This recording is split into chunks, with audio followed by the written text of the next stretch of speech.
Challenge accepted! Hello, hello mga ka-Purplipik! Welcome sa ating breakfast mukbang. At itong challenge ay pangungunahan ni Kuya Buboy with 6 rice and Kuya Jaden with 3 rice.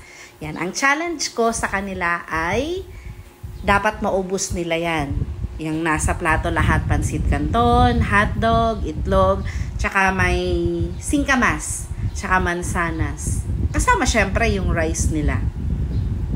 Yan, sundan natin, tingnan natin kung mauubos ba nila. Kasi ang challenge ko sa kanila guys, pag naubos to, meron kaming next vlog or mukbang vlog. Ayan, so tinanggap nila. So, tingnan natin. O, diba, nakakatakam. Ako din gusto ko din kasi guys yung pansit canton, pero kapag kaganyang marami na pansit canton, ayoko ng may rice. Pero sila sarap na sarap. Yan, habang nagbubukbang sila guys, magkikwento lang ako sa inyo ng tungkol sa rice, usapang rice. Actually yan si Buboy, hindi yan guys kumakain ng kanin. Umpisa bata, alam nyo ba, maniwala kayo at sa hindi, umpisa siyang kumain ng kanin,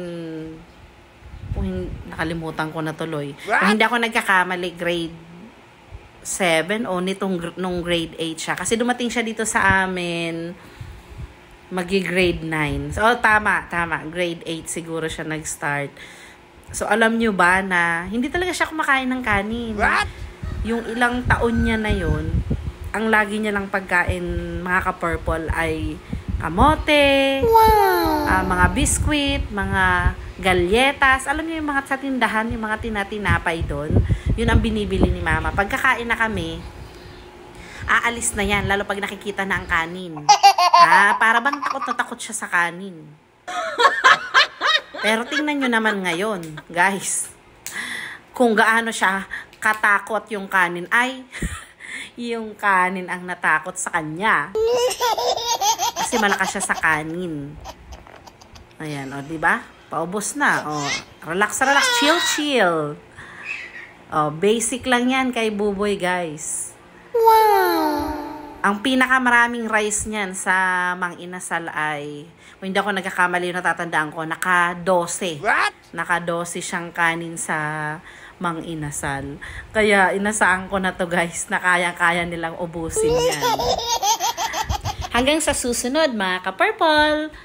Maraming salamat sa panonood. Bye!